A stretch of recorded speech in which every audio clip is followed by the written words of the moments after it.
최경영의 최강 시사.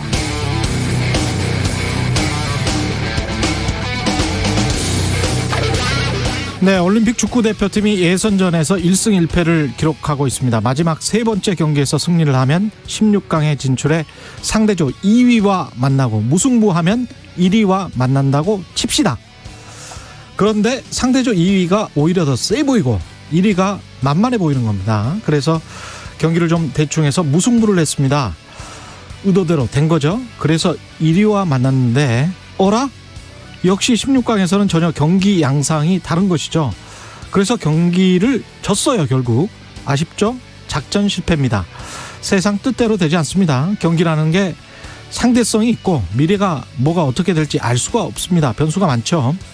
요즘 국민의힘 경선도 하기 전에 여론조사 설문조항에 민주당 지지자까지 넣는 게 유리하냐 불리하냐, 이른바 역선택 방지 조항 논란.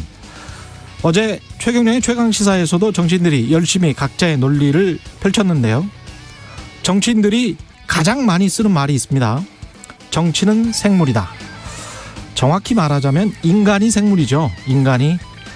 정치가 변하는 이유는 유권자의 마음이 변하기 때문입니다. 지금의 지지율을 고정된 상수로 생각하지 마십시오.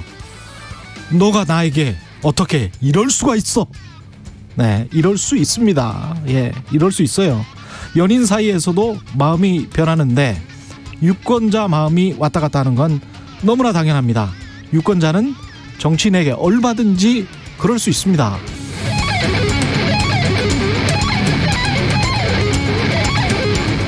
네, 안녕하십니까. 9월 2일 세상에 이익이 되는 방송 최경영의 최강시사 출발합니다. 저는 KBS 최경영 기자고요. 최경영의 최강시사 유튜브에 검색하시면 실시간 방송 보실 수 있습니다.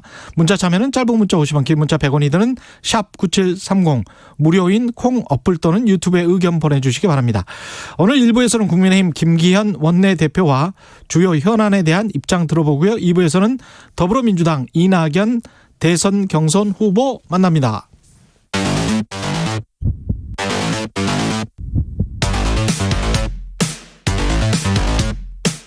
오늘 아침 가장 뜨거운 뉴스 언박싱. 자, 뉴스 언박싱 시작합니다. 민동기 기자, 김민아 평론가 나와 있습니다. 안녕하십니까? 안녕하십니까. 연기파 진행자예요. 예. 대사가 아주 좋았어요. 예. 요즘 연기 연습하시나 봅니다. 당황하셨어요? 뭐 이것도 괜찮지 않았었습니까? 연기파 예. 진행자로. 예. 고민을 많이 하고 있습니다. 이 오프닝과 관련해서 얼마나 좀 재밌고 의미 있게 써볼까. 네. 예, 고민을 많이 하고 있습니다. 대단하십니다. 오늘은 어떤 연기가 나올까 기대하는 맛이 있습니다. 네. 예. 이 보건의료노조 총파업은 철회됐습니다. 다행입니다. 오늘 예. 새벽 2시에요. 막판 협상이 극적으로 타결이 됐습니다. 양측은 감염병 전문 병원 설립, 그리고 생명안전 수당, 그리고 사립대병원 공공성 강화라든가 공공병원 확충 강화, 의료안전망 구축 등을 추진하기로 했고요.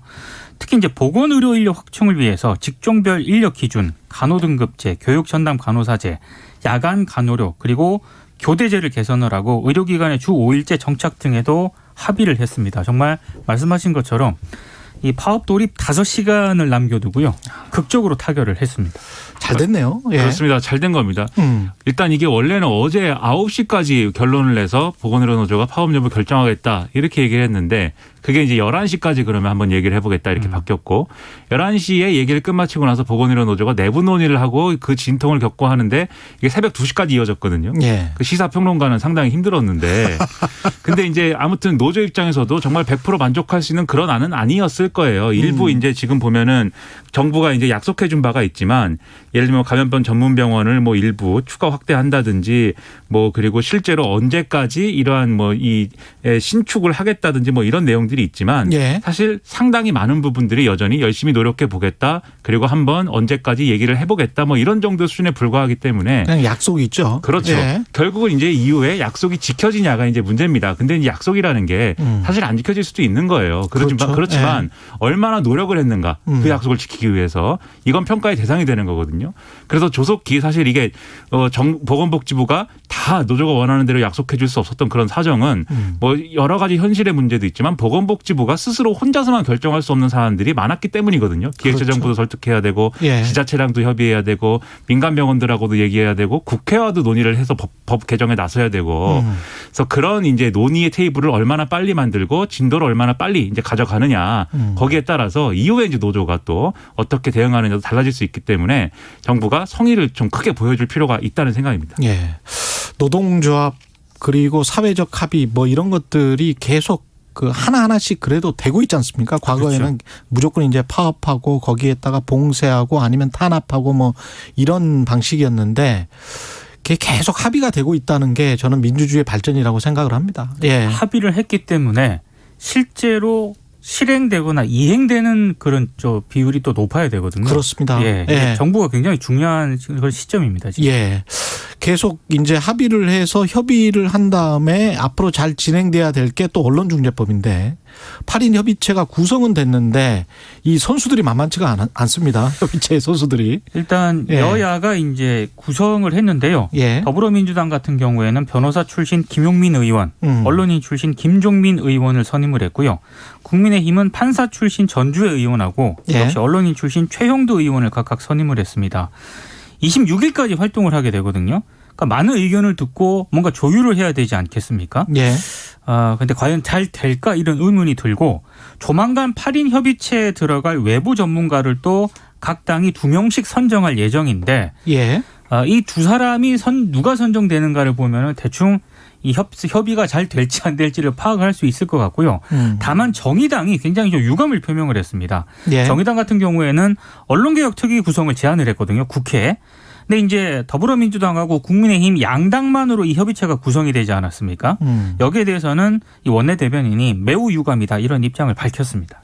그러니까 이게 합의와 뭐 협의가 제대로 이제 뭐 내실 있게 될 것이다라는 기대를 지금 하기는 좀 어려운 것 같습니다. 이제 솔직히 얘기해서 뭐 이 인선의 문제라기보다도 예. 양당의 어떤 그 지금 상황에 대한 인식과 그것에 대한 대안 모색 이런 것들이 다 그냥 평행선이기 때문에 구체적인 법 조항에 대한 어떤 공감대를 형성하고 그것에 따라서 접근하는 이런 논리가 아니기 때문에 평행선을 계속 그리고 이제 9월 27일에 본회의에서 그 평행선을 그린 끝에 여전히 강행처리냐 아니냐 이 논의를 할 가능성이 지금은 높아 보이는데 너무 또 시사평론가이기 때문에 부정적으로만 보는 거일 수도 있어요. 그래서 이제 잘 논의가 될 가능성도 여전히 있다고 하겠지만 여전히 이제 걱정할 수밖에 없는 게 합의가 안 됐을 때 어떻게 할 거냐에 대해서 어제도 제가 좀 이 해석을 좀 말씀드렸는데 예. 더불어민주당은 합의가 이 8인 협의체에서 합의가 안 되면 기존에 논의하던 개정안을 그냥 처리하는 것이다 이렇게 얘기하고 있고 국민의힘은 아니다. 합의가 안 되면은 본회의에 안을 올릴 수 없는 것이다. 그럼에도 불구하고 강행 처리하겠다고 하면 우린 또 필리버스터하고 뭐 그렇게 가야 된다. 이 얘기를 하고 있기 때문에 합의가 안 되면 어떻게 할 거냐서부터도 벌써 해석이 다르지 않습니까? 예. 그래서 여러모로 우려가 됩니다. 기자들이랄지 언론 단체들은 뭐라고 합니까 지금? 8인 협의체에 참여하지 않겠다고 이제 공식적으로 밝혔습니다. 그러니까 8인 협의체에 참여하지 않고 예. 언론 현업 단체들이 중심이 돼서 독자적인 사회적 합의 기구를 구성하겠다. 이건 이제 가칭으로 언론과 표현의 자유위원회라고 했던데요. 여기 지금 언론 협업 단체들이 방송기자연합회, 전국언론노동조합, 한국기자협회 뭐 이런 곳이죠? 예, 방송기술인연합회, 한국피디연합회 이렇게 5단체가 들어가 있는데요. 그러니까 민주당이 제기한 언론중재법 있지 않습니까? 이것만 여기서 논의를 하는 게 아니라 사실적시 명예훼손죄 폐지라든가 공영방송 지배구조 개선, 언론사 편집위원회 설치 의무화, 1인 미디어 허위 정보 규제 이런 것까지 종합적으로 이 별도 사회적 합의 기구에서 검토를 하겠다. 이런 입장을 밝혔기 때문에 예. 아마 8인 협의체와는 또 다른 측면에서 굉장히 좀 논의를 좀 이어갈 것으로 보입니다. 그쪽으로 나머지 그 민간 2인 2인씩 있잖아요. 네. 그쪽으로 파견은 안 하겠다는 거죠? 그렇습니다. 그러니까 실질적으로 이 사회적 지금 이제 이 단체들이 얘기하는 이 논의 기구에서의 어떤 논의가 꼭 이제 그 말씀하신 그 8인 협의체에 직접 들어가는 형태가 아니라도 할지라도 예. 이 논의가 이제 반영될 수 있는 구조를 어떤 방식으로든 만들면 또 성과가 있을 것 것도 같은데 예. 이제 그렇게 될 건지는 지켜봐야 되겠고요. 그리고 이제 어제 이제 평론가는 너무 부정적이야. 그렇죠. 네. 잘 되리라 이렇게 말하면은 모두가 기분이 좋을 텐데. 항상 지켜본대. 그렇죠. 네. 왜냐하면 계속 의심하는 거예요. 속으로. 예. 이게 되겠어? 이게 계속 의심하는 건데. 예. 이런 문제도 있습니다. 어제 이제 언론노조가 이거 공개하면서 언론노조 위원장이 앞으로 이제 이런 여러 가지 뭐 논쟁들이 있겠지만 언론도 스스로 자정 노력은 필요한데 그걸 위해서 사실 이런 법적으로 이제 규제하고 뭐 이런 것도 필요하겠지만 자율적 심의기구 이런 것도 필요하다 이렇게 얘기했거든요. 그게 이제 현업 단체들 포함해 가지고 언론 단체들, 시민 단체들이 자율적 심의기구를 만들어 가지고 거기서 1차적으로 이제 뭔가 언론의 여러 가지 이제 잘못한 점이라든지 이런 것들을 다뤄보자라는 거였는데 두 가지 반응으로 나뉘는 것 같아요. 그게 실효성이 있겠느냐? 과연 언론이 스스로의 문제를 해결하는 거에 있어서 이런 반응도 있지만 그래도 언론이 뭔가 스스로 해결하려는 노력을 보여주는 게 필요하지 않냐? 이런 의견도 나오고 해서 이런 것들이 여론에 또 어떻게 영향을 미치냐 상당히 중요할 것 같습니다. 수많은 자율적 심의 기구가 있었는데 그렇죠. 저는 제대로 자정 기능이 된 적은 자율적 없다고 봅니다. 심의구의 문제가 아니고요. 사실 언론중재위라는 제도도 있지만 중재위 안에서도 네. 정파별로 싸울 수가 있거든요. 그리고 어떤 신문사 출신인가에 따라서 중재위원이 이게 크게 또 결정이 바뀔 수도 있고 사실은 이게 그런 식으로 하면 안 되고요. 결국은 언론인들이 뭔가 지금 하고 있는 것 중에서 일반적인 독자나 시청자들이 불만을 가지고 있는 것에 관해 고쳐야 돼요. 네. 고치는 수밖에 없죠. 뭐 스스로 뭔가 실천을 해야 되는데 그것과 관련해서 어떤 결의를 한다든가 언론 현업 단체들이 그래서 앞으로 우리는 뭐 클릭 장사를 하지 말자라고 한다든가 뭐 그런 것도 먼저 좀 나왔으면 좋겠습니다. 너무 부정적이신 것 같아요. 진행자가 이게 약간 긍정적이지 않습니까? 그러면 뭔가를 하자는 건데 이거는 저는 다시 또 부정적으로 돌아가서 예, 그렇게 뭔가를 하자고 해서 된 적이 있습니까? 아이 그래도 한번 해봐야지. 네, 될 겁니다 아마. 네, 예. 파이팅입니다. 네. 이건 뭔가를 해야 돼요. 안 그러면 큰일 납니다. 유엔 보고관도 지금 정부에 서한을 보내서 이거는 언론중재법은 좀 표현의 자유를 심각히 제한할 우려가 있다 이렇게 공고를 한 거잖아요. 그러니까 국제인권법 기준에 맞추라는 겁니다. 언론중재법 개정안 일부 내용이 만약에 예. 추가적으로 수정이 이루어지지 않으면은 일단 언론 표현의 자유를 좀 훼손할 수 있다. 이런 부분을 지적을 했고요. 특히 이제 당국에 과도한 재량권을 부여해서 독단적인 이행으로 이어질 수 있다. 이런 점을 좀 지적을 했고 특히 이제 징벌적 손해배상 같은 경우에는 이 조항만으로 언론의 자기 검열을 초래할 수도 있다. 뭐 이런 점을 좀 지적을 한 건데요. 일단 그래서 국제인권법 기준에 좀 맞춰줄 것을 요구를 했습니다. 예. 이 특별보고관의 활동은 법적 구속력은 없지만 인권이사회에 보고가 되거든요. 예. 정부 입장에서는 굉장히 신경을 쓸 수밖에 없는 대목입니다.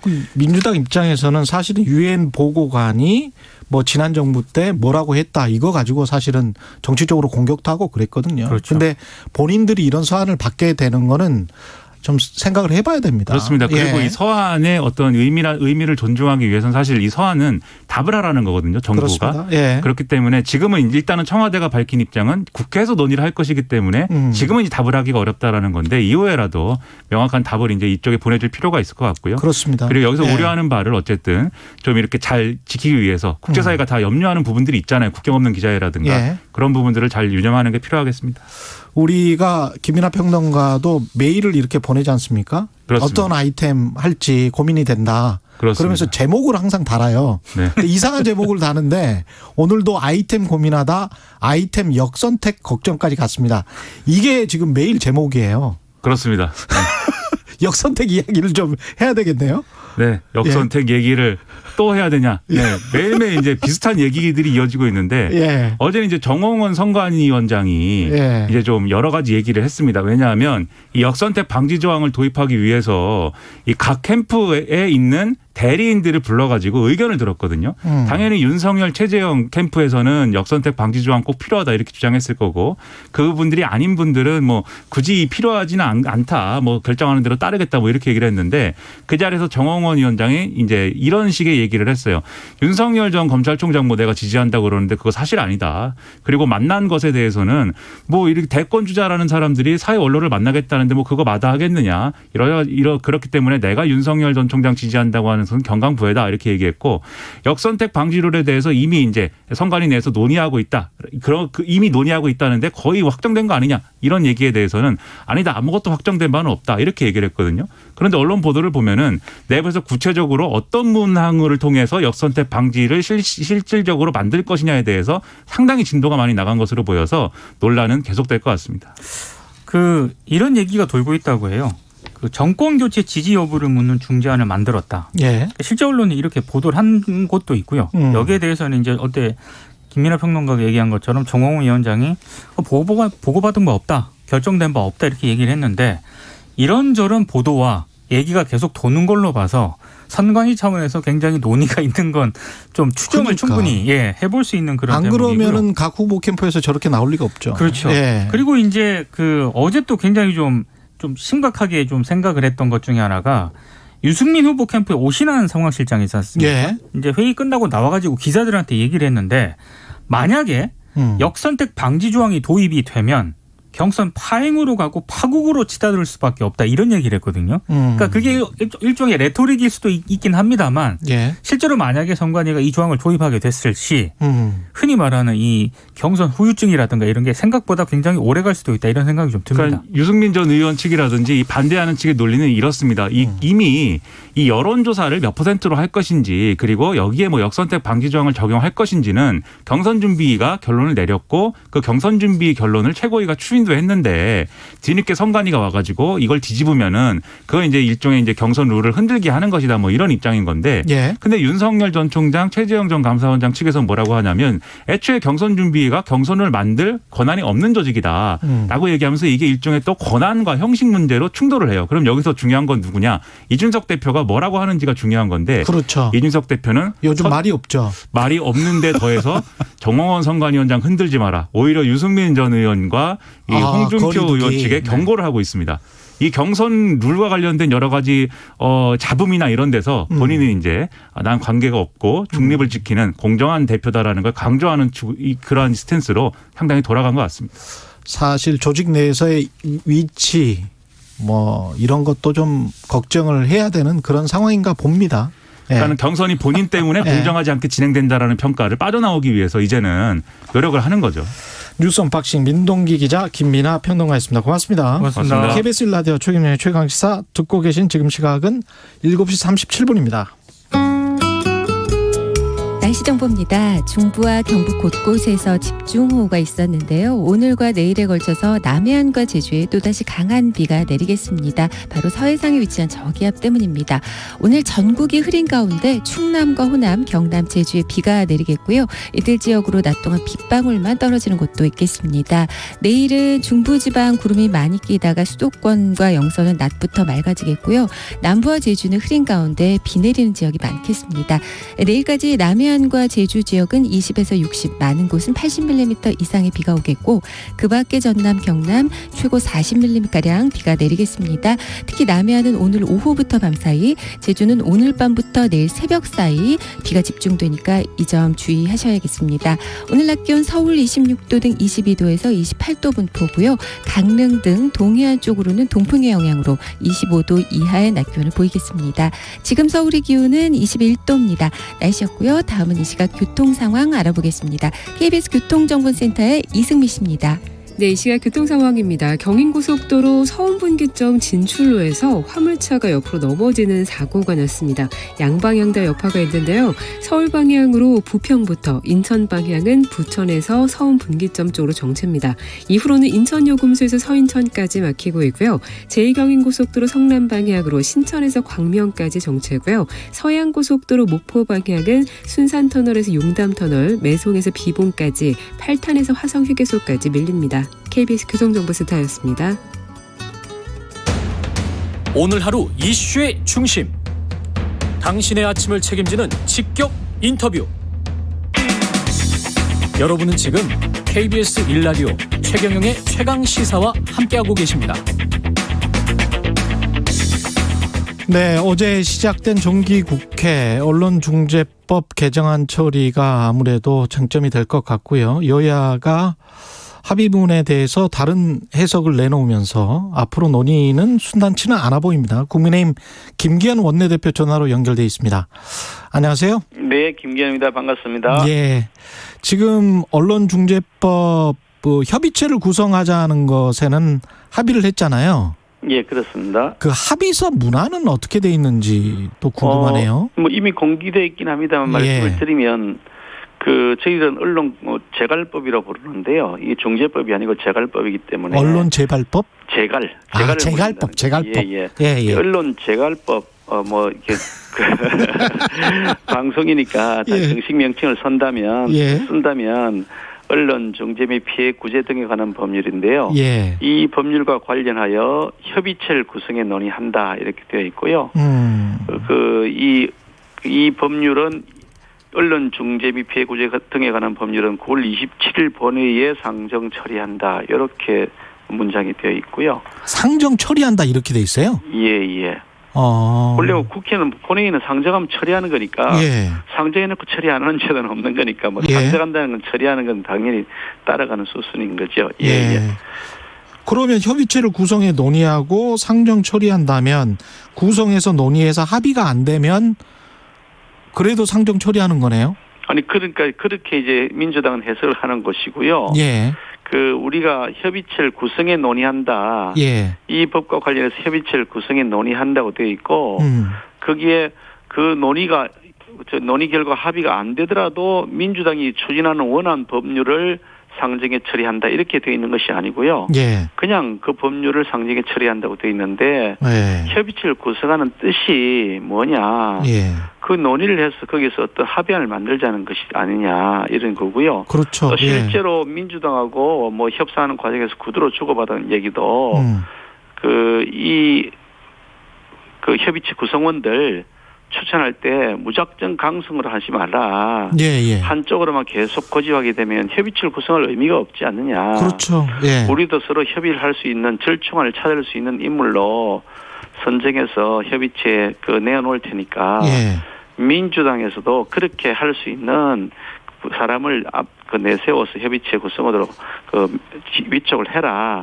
라고 서로 구두 약속을 하고 헤어졌고 그렇게 따라서 이 법률을 언론중재법을 6월 27일 본회의 상정 처리한다고 했던 것이기 때문에 당연히 협의체에서 논의를 한 다음에 합의안을 만들어서 상정에 처리한다 이렇게 하는 것이 당연한 도리 아니겠습니까? 그렇게 안 할 것 같으면 시간만 끌겠다.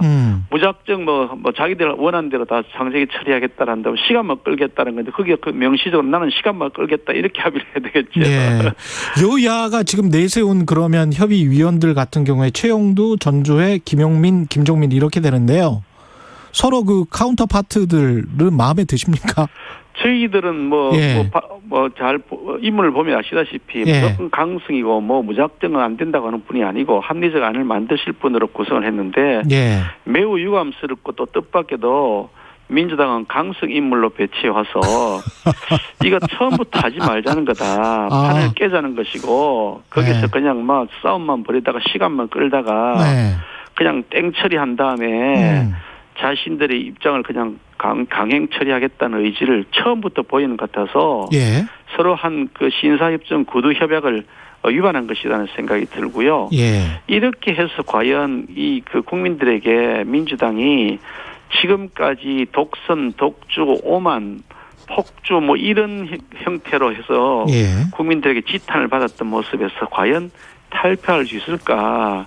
그게 지난 4.7 재보궐선거에서 나타났던 민심이 민주당의 폭주, 독선을 이젠 중단시켜라라고 하는 그런 요구인데 아직도 옛날의 모습에서 하나 달라진 것이 없다. 민주당은 정말 변하지 않는 정당이다 하는 생각이 들고요. 국민들께서 냉정하게 심판하실 거라고 봅니다.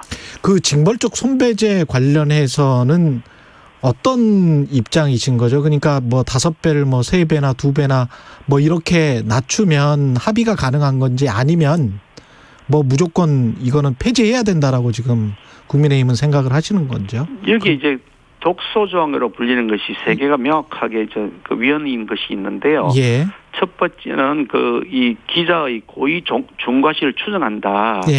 고의나 중과실을 했다고 이미 추정해놓고 아니라고 증명해라는 것인데 이거는 입법 체계도 명확하게 위반되고 위헌인 것이 명확하기 때문에 고의 중과실 추정. 예, 뭐 기사를 보도해놓은 것이 무조건 고의 중과실이라고 전제해놓고 아니라고 증명하라 그러니까 아니 기자가 뭐 수사권을 가진 것도 아니고 어떤 단서를 가지고서 보도를 하기 시작하는 건데 그 큰 틀에서 이 방향성이 맞고 구체적 내용에서 일부 차이가 있다 해서 전부 다 거기다 고의 중과실을 추정한다 해서 벌금을 뭐 5배씩 매긴다 그러면 그 기사 보도하지 말라는 거죠.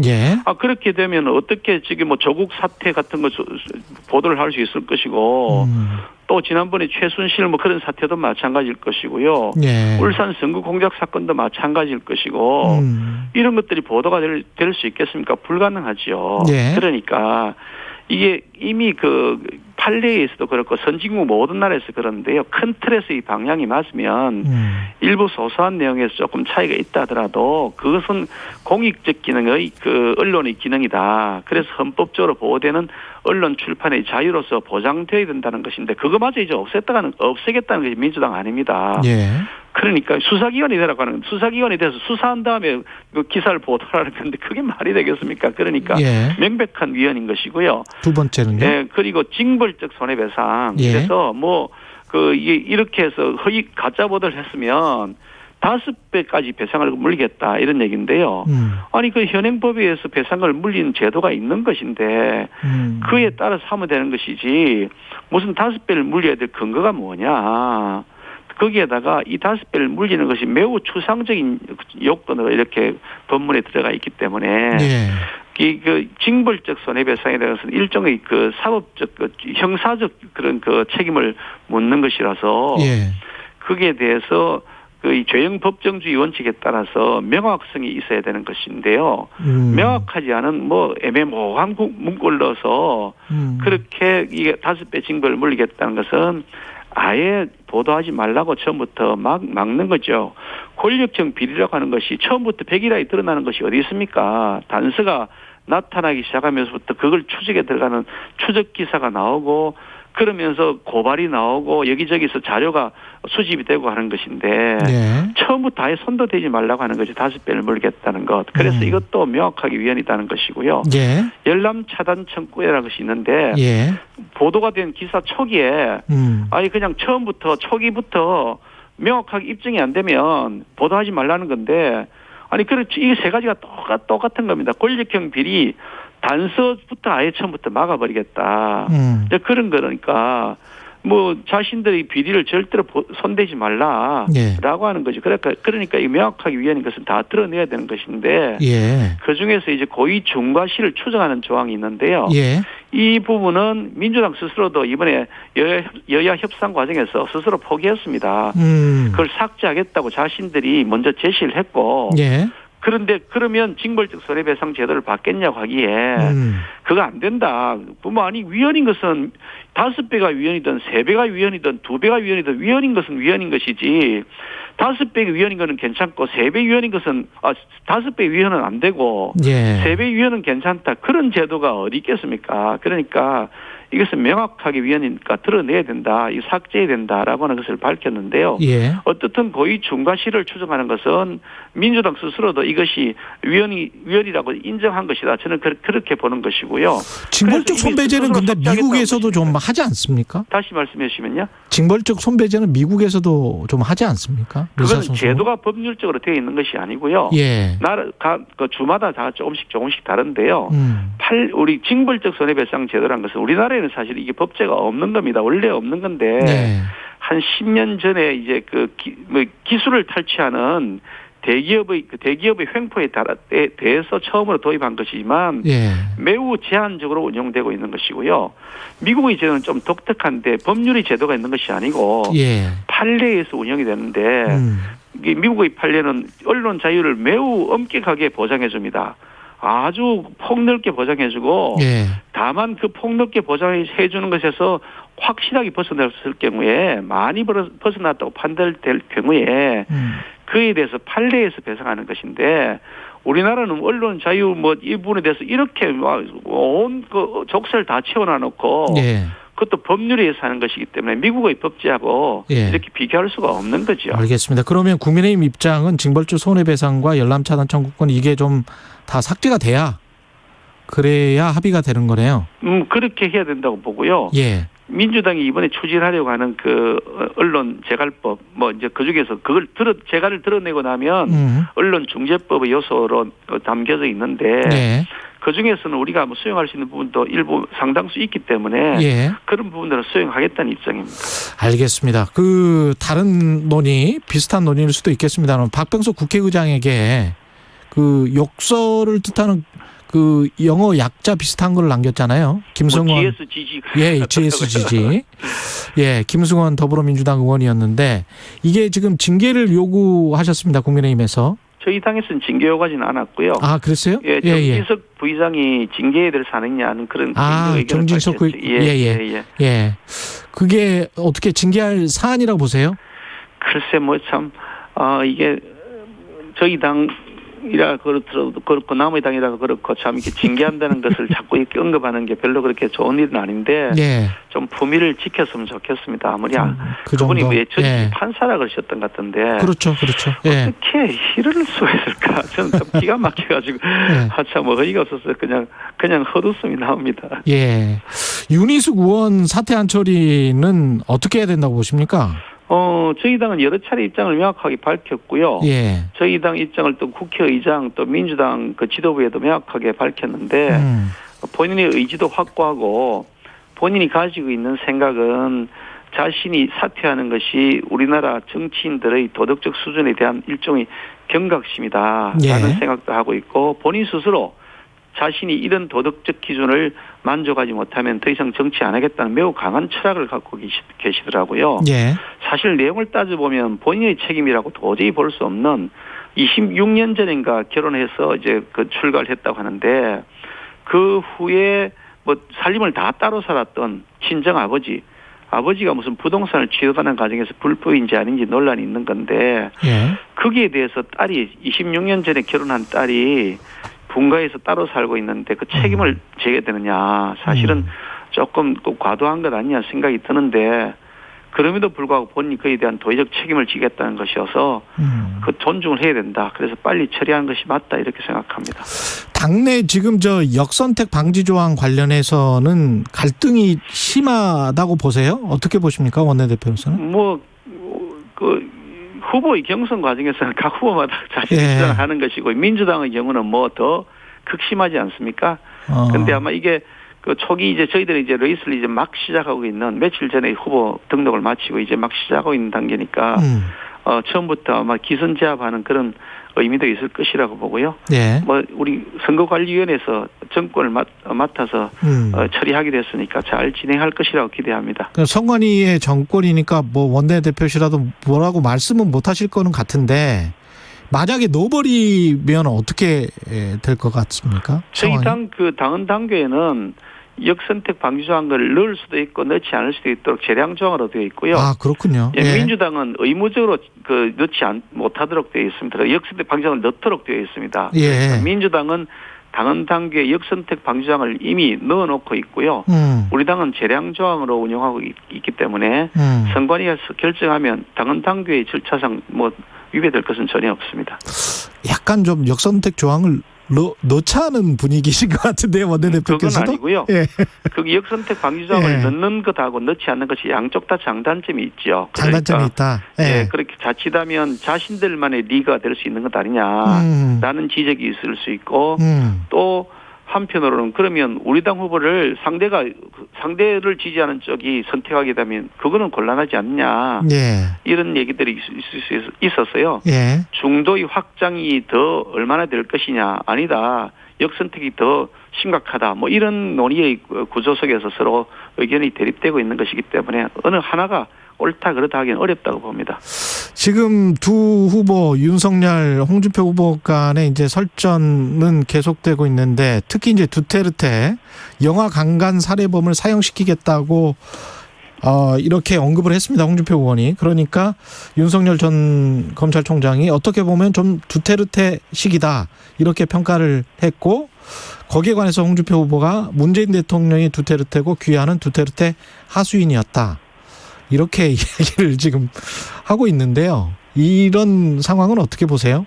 뭐 각 후보들 사이에 자신 나름대로 주장하는 것인데 그거에 대해서 뭐 이렇게 저렇게 언급하는 것 자체가 우습지 않습니까? 예. 그 언론중재법 관련해서는 마지막으로 어떻게 보십니까? 그 합의를 최대한 이 안에서 기울이면서 하되 이거를 절대 합의를 안 해주겠다 이런 입장은 아니신 거죠 지금? 아까 말씀드렸습니다만 우리 당 그 선정한 그 협의체 구성을 보면 아십니다. 우리는 적절한 수준에서 합의안을 찾기 위한 후보 사람들을 내세워놨는데요.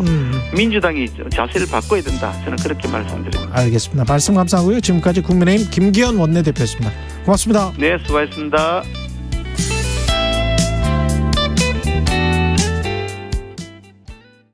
여러분, 집을 살 때 이것저것 꼼꼼히 따져보는 만큼 땅을 살 때도 신중해야 한다는 것 아시나요? 입지만큼 중요한 토양의 질과 오염 여부, 오염 부지의 정화 책임이 소유주에게 돌아갈 수 있는 만큼 이제 토양 환경 평가 제도를 이용해 미리 확인해 보세요. 토양 오염에 대한 경제적, 법적 피해를 막아주고 정화 비용 등의 책임을 명확히 하며 법적 분쟁을 사전에 예방할 수 있는 토양 환경 평가 제도. 이제 부동산 거래 전에 꼭 기억하세요. 이 캠페인은 환경부와 한국환경공단이 함께합니다.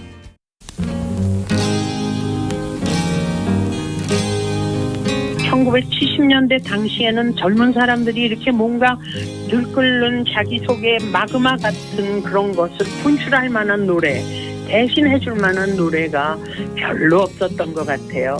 그래서 많은 청년들이 불러준 게 아닌가.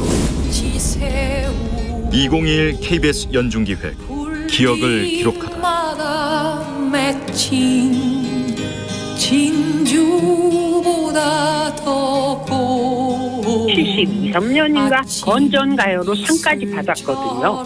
75년 말 76년 그 언저리에 또 금지곡이 되니까 도대체 무슨 기준인지는 모르겠지만 황당했죠. 심지어 이루어질 수 없는 사랑이 가사 퇴폐 빨간 밑줄 쫙 해갖고 사랑이 왜 이루어질 수 없느냐 이런 금지 사유도 붙어 있었던 시절이니까요. 시절이 요즘하고 다르던 시절이에요. 태양은 묘지 위에 붉게 대학생 동아리 노래 동아리에선 막 그 노래를 얼마나 많이 연습들 하고 배우고 암암리에 금지곡이래 그러면서 더 열심히 배웠잖아요. 금지를 함으로써 들불처럼 퍼져나간 노래들이잖아요. 가노라 저 거친 광야에 사랑 모두 버리고. 가수 양희은 씨는 아침 이슬을 기억합니다. 아침 이슬을 듣고 부르는 그 순간만큼은 가슴 뜨거웠던 그 시절로 돌아갈 수 있기에 이 곡은 영원한 청춘의 노래이자 나의 노래로 기억될 것입니다. 당신과 대한민국의 기억, KBS가 기록합니다.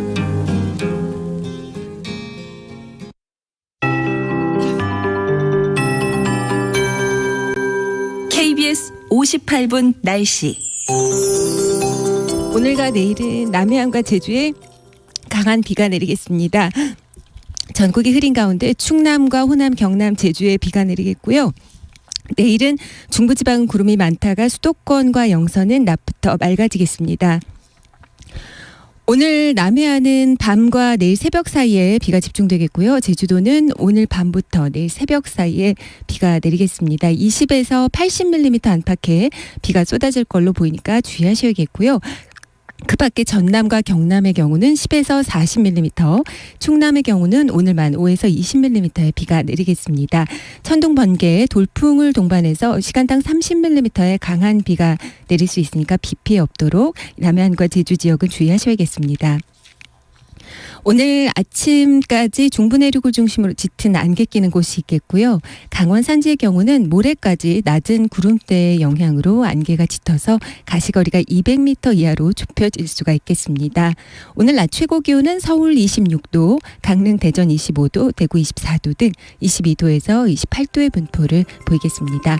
오늘 동해안은 너울성 파도가 유입되겠습니다. 지금 서울의 기온은 21도입니다. 강혜종입니다.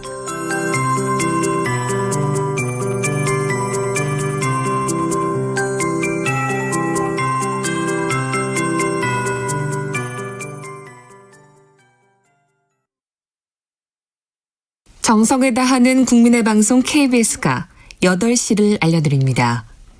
AM 711kHz, FM 97.3MHz, KBS 1라디오입니다. HLKA.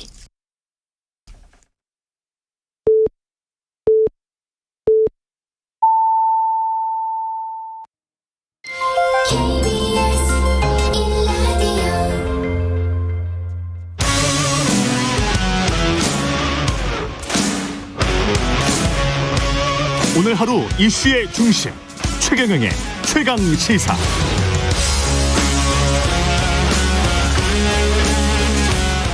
네, 더불어민주당 대선 후보 뽑는 경선 투표 시작됐고요. 이번 주말 첫 결과가 나옵니다. 경선 전체 분위기를 좌우할 수 있는 분수령이 될 것이다. 이런 분석 나오고 있고요. 더불어민주당 이낙연 대선 경선 후보 직접 스튜디오에 나와 계십니다. 안녕하세요. 네, 안녕하세요. 예. 어제 대선 주자들 1대1 토론 벌였는데요. 어떠셨습니까? 예, 새로운 시도여서 신선한 맛도 있었습니다. 한데 조금 개선할 여지도 보이더구만요. 예전부터 그랬지만 어제는 특히 이제 시간을 개인별로 총량을 갖고 있다 보니까 전부 자기에게 유리한 얘기만 하고 상대 질문에 답을 안 해버린다거나 이런 일이 어제는 조금 더 심해진 것 같아요. 어떤 질문을 했는데 어떤 답변을 못 받았다. 제가 특별히 그랬던 것은 아니고요. 예, 다른 사람들 분들 사이에. 그래서 어떤 답변을 듣고 싶었던 부분이 있습니까? 아니 어제 정세균 후보께서 나무래시기도 했죠. 그런 태도에 대해서 이재명 후보에 대해서 많이 보도가 됐으니까 답변을 회피한다. 부동산 대책과 관련해서는 지금 양극화 완화 위에 토지 공개념 3법, 토지 독점 규제법을 국회에 냈고 이게 또 법인과 개인의 격차를 줄이기 위한 최소한의 장치다. 이건 좀 색다른 이야기입니다. 그것 자체가 부동산 시장 대책이 아니라 사회 대책이라고 봐야죠. 토지의 독과점이 너무 심해졌거든요. 어제도 말씀드린 대로 개인 소유 토지의 77%가 10%의 소유에 들어가 있습니다. 10% 사람의. 법인 소유 토지의 92%를 10% 법인이 가지고 있어요. 이런 현상이 심화되고 있고 그런 현상은 제동을 걸어야 합니다. 그렇지 않으면 토지라는 건 한정돼 있는데 한정된 토지가 소수의 개인 법인의 수중에 들어간다, 손아귀에 들어간다는 것은 건강하지 않은 것이죠. 그러면 지금 이 현상을 어떻게 가지고 있는 토지를 팔게 하는 방법입니까? 약간 부담을 올리는 것이죠. 아, 부담을 올린다? 네네네. 그래서 부담이 싫으시면 내놔 주시고 안 그러면 부담을 좀 해 주십시오. 그렇게 해서 세금이 더 거치면 그 돈으로 주거복지에 쓰거나 균형발전에 쓰겠습니다 하는 토지 보유세 쪽이군요. 보유 그런 셈입니다. 그런 셈입니까? 과거에도 그런 시도가 있었으니까요. 알겠습니다. 그 박용진 후보가 이야기한 국부펀드 관련해서도 국부펀드는 바람직한 방향이지만 안전성과 수익성을 어떻게 확보할지 이것도 좀 고민이긴 하죠. 그렇습니다. 지금 국민연금은 어디에 투자할 수 있다는 것이 제한돼 있어요. 그래서 박용진 의원은 그걸 좀 폭을 넓히자. 그래서 좀 적극적인 투자를 하면 수익도 올라갈 것 아니냐라는 말씀이지요. 바로 거기에서 수익성과 안전성을 동시에 확보하는 방안이 있느냐. 좀 모험적인 데 투자하면 잘하면 수익이 올라갈 수도 있겠지만 잘못하면 수익이 떨어질 수도 있는 것 아닙니까? 깡통 찰 수도 있죠. 그럴 수도 있죠. 그 경우에는 어떻게 할 것이냐의 대책이 충분치 않다라는 것인데 박용진 의원은 국민연금이 6% 정도의 수익을 올리고 있으니까 잘하면 7% 수익 올리는 건 크게 어렵지 않다. 이렇게 말씀을 하고 있습니다. 결국은 뭐 퇴직연금이나 이런 것도 다 마찬가지 문제인데 결국은 주식 비중이랄지 좀 위험성 있는 자산을 얼마나 보유하도록 조항을 바꾸느냐 이 문제 아닙니까? 네. 네. 그런 셈이죠. 예. 네. 근데 그것과 위험과 수익 사이에서 선택을 어떻게 해야 될지는 모르겠습니다만은 봉화 마을행을 택하셨어요. 경선 투표 첫날에. 네. 이유가 있습니까? 우선 노무현 대통령께 보고를 드리고 싶었어요. 예. 네, 그래서 저의 다짐도 말씀드리고 또 격려도 해 주시면 받고 그러고 싶었고요. 네, 송기인 신부님이 제 후원회장을 맡아주셨는데 그동안에 전화로만 감사드렸지 실제로 뵙지는 못했었거든요. 송기인 신부님. 그래서 어제 이번에 처음 뵙고 매운탕 한 그릇 대접해 드렸습니다. 네. 어떤 이야기 나누셨어요? 예전에 송기인 신부께서 노무현 정부 때 진실화해위원회 위원장을 하실 때 제가 말석에서 함께 일한 적이 있었거든요. 그 당시에 6.25 전후 양민학살 사건 해결을 위해서 노력을 했고 일정한 성과가 있었는데 이명박 정부 되면서 그 위원회가 중단됐습니다. 그래서 그게 아쉽다 하는 그런 과거에 억울했던 일들에 대한 얘기들 그리고 민주주의가 그래도 발전하고 있는 것 아닌가 하는 그런 얘기들을 주로 했습니다. 이게 지금 충청권 경선 투표가 지난 화요일에 시작이 됐는데 더불어민주당 같은 경우에 조직세가 좀 강하기 때문에 여기에서는 이낙연 후보가 유리하다 이런 이야기들도 있더라고요. 네, 그런 여론조사 결과도 부분적으로 있네요. 예, 네. 어떻게 보십니까? 이제 곧 결과가 나올 테니까요. 아주 기도하는 마음으로 기다리고 있습니다만은 괜찮을 것이다 이렇게 보고 있습니다. 지금 뭐 지지율 같은 경우 어떻습니까? 한쪽에서는 정체세다, 한쪽에서는 뭐 좀 좁혀지는 것 같다 그렇게 보고 있는 것 같은데. 네, 좀 들쭉날쭉합니다. 전반적으로 제 욕심만큼은 아닙니다만 그러나 또 당내 경선은 또 다른 그 경쟁이니까요. 네네, 기대를 가지고 있습니다. 지역 균형 발전 특히 이제 충청권 가면 모든 후보들이 다 이야기를 하는데요. 대통령이 되면 첫 총리를 충청권 인사로 모시겠다는 결심을 했다. 이런 말씀을 하셨거든요. 여기에 관해서 추미애 후보는 지역주의 발언이다. 지역을 내세워 호소할 생각은 없다. 이렇게 이제 비판을 했단 말이에요. 김대중 대통령도 DJP를 하셨지요. 그리고 문재인 대통령께서도 호남과의 공동정부를 말씀하시면서 부족 관찰을 첫 총리로 지명을 하셨고 두 번째 총리도 호남 출신 정세균 총리를 지명하셨죠. 네, 그런 걸 모두 나쁘다고 말할 수만은 없죠. 대통령이 만약에 된다면 대통령 취임 이전까지 여야정이 합의 가능한 대선 공약에 대해서는 정책 협약을 맺겠다 이렇게 또 공약을 하셨어요. 이거는 협치를 굉장히 강조하는 거죠.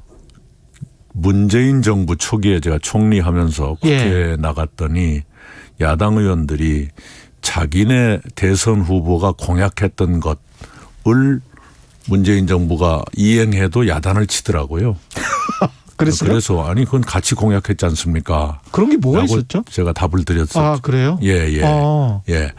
그래서 그런 일이 없도록 하기 위해서라도 최소한 공약 중에서 공통되는 것이라도 이걸 먼저 합시다라든가 그런 약속을 하는 것은 좋겠다고 생각합니다. 지금도 사실 비슷한 공약들이 많이 나오지 않습니까? 많습니다. 많습니다. 예를 들면 최저임금 10,000원 인상 결과적으로는 못 지켜지게 됐는데요. 그렇죠. 그때 5명의 유력 후보 가운데 3분이 2020년까지 10,000원 하시겠다 그랬고 2분이 2022년까지 10,000원 하겠다 그랬어요. 그런데 내년까지 지금 안 되게 돼 있죠. 그렇습니다. 그때 제 기억에도 유승민 후보도 그렇게 약속을 했었던 걸로 기억을 하고요. 여야가 지금도 뭐 그 토지 임대부 주택이랄지 이런 것들은 비슷한 공약을 여야가 다 내고 있습니다. 지금 후보들이. 그래서 그런 것들은 다 내고 있으니까 그냥 같이 하면 될 것 같아요. 그렇습니다. 정협약이 안 된다 그러면 공통된 공약을 추출해서 발표하는 방법도 있죠. 이런 것부터 하겠다. 대통령 권한을 집권 여당과 나누는 민주당 정부 이거는 어떤 이야기입니까?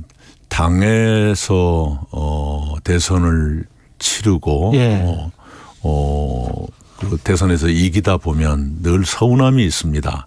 선거 때는 열심히 함께 했는데 선거 후에는 좀 소외되는 것 아니냐 하는 그런 서운함이 늘 나오지요. 그런 일이 없도록 하기 위해서 함께 하는 것을 거의 공동정부라는 기분으로 그 제도화하겠다 그런 취지죠. 그런 얘기들이 당내에서 쭉 있었습니다. 그렇군요. 예.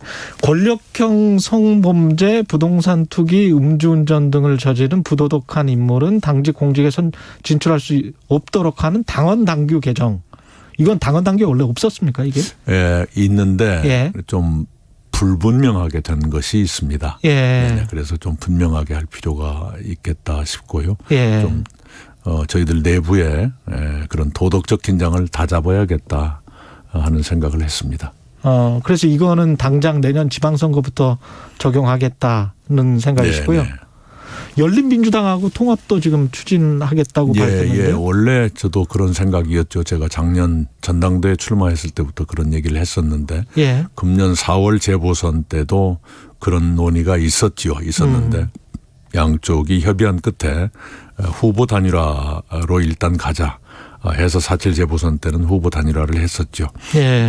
지금은 경선 중이기 때문에 통합 논의를 하는 것은 적절치 않고요. 경선이 끝나면 추진할 필요가 있겠다. 경선이 끝나면. 이 정책 공약과는 별개로 지금 이재명 후보와의 설전이 또 되고 있는데요. 이 관련해서 이제 무료 변론 관련해서 이거는 어떻게 보세요? 근데 그것을 설전이라고 보는 것을 제가 동의하기가 어려운데요. 그래요? 그 얘기는 철거민 단체가 고발했지요. 그리고 바로 같은 날이든가 어떤 큰 방송사에서 보도를 했어요. 거기에서부터 문제가 불거진 것이지요. 네네. 그거에 대해서 설명을 해달라고 말한 것이 어째서 공격일까? 마치 아무것도 없는데 당내에서 공격해서 문제가 된 것처럼 이렇게 바꿔치기 하는 것은 온당하지가 않죠. 어차피 문제가 될 것이고 그게 법적인 문제도 될 수 있다면 빨리 설명하고 정리를 하는 것이 본인들을 위해서도 좋은 것 아닌가 생각합니다. 어떤 부분들이 설명이 미진했다라고 보십니까? 우선 무료 변론 여부에 대해서 아무런 설명도 없지요. 미진 정도가 아니라. 무료 변론 여부에 관해서 아무런 설명이 없다? 수임료가 어느 정도였는지에 대해서 아무 설명이 없지 않습니까? 그게 민변에서 통상적으로 하는 행위였다라는. 그것은 송두환 변호사의 경우에 대해서 말씀하신 것이죠. 그리고 30여 명이 모두 민변이라는 것도 아니고요. 그리고 다른 변호사들은 더구나 공익적인 사건에서는 무료 변론하는 관행이 있다 그러는데 또 후보자 본인은 사생활이라 그랬거든요. 그렇지 않습니까? 이게 사생활과 관련된 사건이었는데 무료 변론이 있을 수가 있느냐 이렇게 말씀을 하시는 거네요. 아니 요컨대 그쪽에서 공익적인 사건에는 무료 변론하는 그런 관행이 있다. 고 했는데 후보 본인은 사생활이니까 말 못하겠다 이랬단 말입니다. 사생활이니까 말 못하겠다. 그거는 변호사 비용이 사생활이니까 말 못하겠다. 그렇게 말했죠. TV 토론 때. 그럼 그 사건이 사생활이. 그래서 말 못하겠다. 요컨대. 그게 사건이 사생활인가요? 그 변호사 비용이 사생활인가요? 그 사건의 변호사 비용에 대해서 1억 원도 안 들었다고 보도가 됐지요. 1억 원도 안 들었다고 말한 것으로 보도가 됐죠. 그래서 그 보도의 사실 여부를 물었더니 사생활이니까 말할 수 없다라고 했어요. 그것이 어디에 대해서 말한 것인지는 분명치 않았지요. 하여간 분명치 않았다면 분명하게 해야죠. 그렇군요. 근데 이제 이재명 후보 쪽에서는 그 윤영찬 의원을 향해서 그 페이스북 쓴 거 가지고 공식적으로 사과하라라고 지금 하고 있잖아요. 어떻게 생각하세요? 매우 이례적이죠. 후보가 평의원을 직접 겨냥해서 그렇게 하는 건 매우 이례적이죠. 약간 좀 감정 싸움이 있는 거 아닙니까? 지금 그 성남 중원에다가 어떤 그 본인의 지역구였었고 그 다음에 뭐 어떤 배신의 느낌이랄까요? 뭐 어떤 그런 게 이재명 후보 쪽에서는 가지고 있는 거 아닐까요? 정치판에서 그런 일이 어디 한두 번 있나요? 그걸 전부 말하기 시작하면. 네. 예. 그렇군요. 알겠습니다. 그 충청지역 경선 결과는 어떻게 기대를 하십니까? 지금 많이. 네. 제가 제일 좋게 나온다는 그런 얘기도 있고요. 그런 좋다는 여론조사 결과도 있고 그래서 기대하고 있습니다. 그 언론중재법 관련해서 좀 여쭤볼게요. 이거는 지금 김기현 원내대표도 세 가지를 지적을 하더라고요. 아까 뭐 고의중과실 추정, 그다음에 열람차단권, 그다음에 뭐 징벌적 헌배, 이 세 가지를 다 그냥 삭제를 해야 된다. 그리고 언론 그 중재위에 있는 중재위원들 보강하는 문제 이 정도만 논의하자는 것 같아요. 말의 내용 전체는 어떻게 보십니까? 네, 여야 8인 협의체를 구성하기로 했으니까요. 예. 거기서 다 올려놓고 논의를 해서 좋은 결론 내주기 바랍니다. 분명한 것은 언론의 자유가 아시아 최고로 인정되고 있으니까 언론 피해 구제도 그에 걸맞게 준비돼야 한다. 이건 틀림없는 일입니다. 피해자의 입장에서 보면 지금 현행법은 허위사실로 인해서 명예를 훼손받으면 벌금 1,000만 원 이하 받게 돼 있거든요. 그런데 그것으로 치유되지 않는 상처도 있을 것 아닙니까? 예. 예. 그거 어떡할 겁니까? 예. 언론이 힘없는 일반 국민들의 상처에 대해서도 민감해져야 된다고 생각합니다. 네. 그래야 더 신뢰받고 사랑받을 것 아닙니까? 그 국민의힘 같은 경우는 정미영 최고위원도 그렇게 이야기를 하던데 이게 결국은 권력을 잡았다가 정권이 바뀔 것 같으니까 전직 권력에 관해서는 뭐 제대로 취재하지 못하게 하는 법 아니냐 뭐 이런 식으로 이야기를 하더라고요. 그 참 묘한 얘기네요.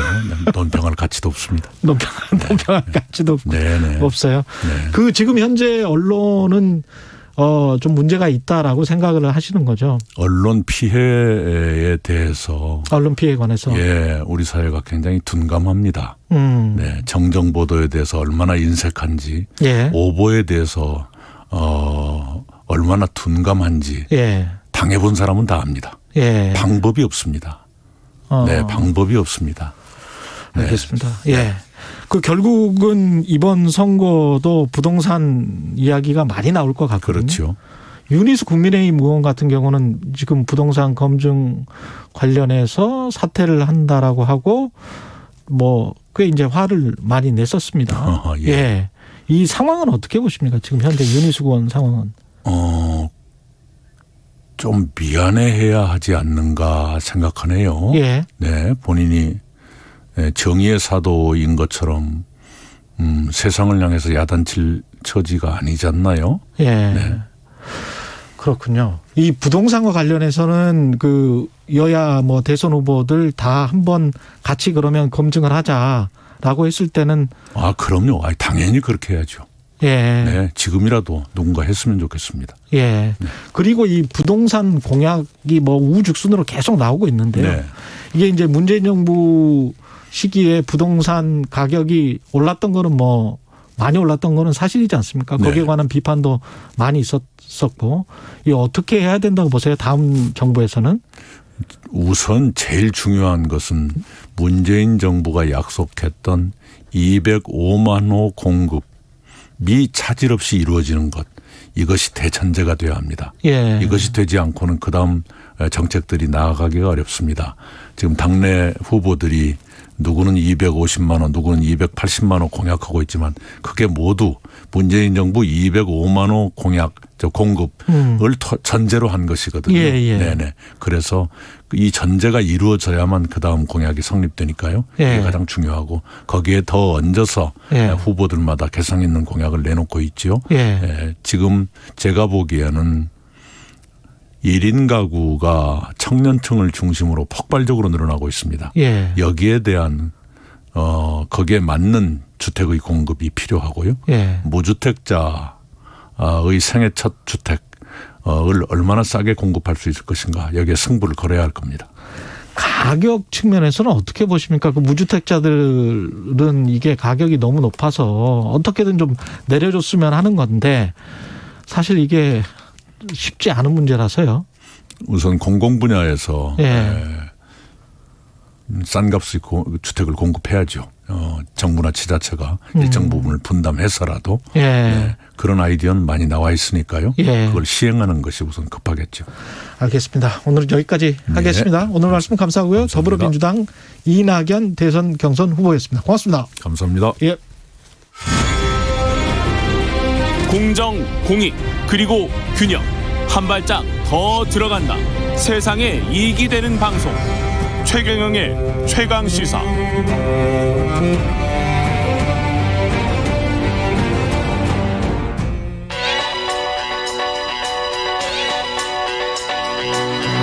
최강시사. 박대기의 눈. 네, 박대기의 눈 시작합니다. KBS 박대기 기자 나와 있습니다. 안녕하십니까? 네, 안녕하십니까? 예.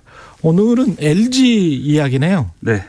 LG는 이미지가 좀 좋은 기업이잖아요. 그렇습니다. 정도 경영, 또 그렇죠. 인간 중심 경영으로 유명한 회사죠. 또 인화 해가지고, 그 어질 인자에 화목할 화자 쓰는. 그래서 사람들도 좀 점잖고 뭐 이런 걸로 정평이 나 있는데, 근데 채용 청탁을 받았습니까? 여기가? 네. 지난주에 나온 판결인데요. 채용 청탁을 받아서 실제로 채용을 시킨 그 사례가 있어서 부정 채용이다. 그래서 1심 재판에서 이 채용 총책임자, LG전자의 채용 총책임자 등 8명이 유죄 판결을 받았습니다. 예. 면접 점수가 나쁘거나 아니면 학점이 부족한데도 다음 단계 전형으로 이제 통과시키는 방법으로 최종 합격까지 시킨 사람이 2014년, 2015년에 2명 있는 것으로 확인이 됐습니다. 이게 무슨 뭐 이 사람들은 봐줘야지 하는 무슨 리스트 같은 것도 있었어요? 네. 그래서 이제 많이 들어보신 분도 계시겠지만 GD 리스트라는 게 있었다. GD? 예. GD라면 GOD 생각이 나요. 예. 또는 뭐 G드래곤 뭐 리스트냐. G드래곤? 가 아니라 이제 GD는 이제 관리 대상이라고 그래서 관리에서 G자, 대상에서 D를 따와서 GD 리스트라는 걸 만들어서요. 아, 그래요? 네. 관리의 기업과 대상의 디귿. 예. GD 리스트. GD 리스트. 예. 약간 촌스럽네. 네, 그 GD 리스트에 들어간 이제 응시자들에게 이런 이제 최종 합격 기회를 줬다는 이런 것들이 들통이 난 것이죠. 그 GD 리스트에 사람들이 꽤 있었던 거잖아요, 그죠? 그것까지는 이제 판결문에서 확인되지는 않는데요. 일부 보도에는 뭐 여러 사람이 더 있었다 이렇게 되는데 일단 재판으로 확인된 것은 2014년, 15년에 각 1명씩 2명입니다. 야, 이런 거는 분명히 검찰 수사 기록에는 그 리스트가 분명히 있을 텐데 궁금하네.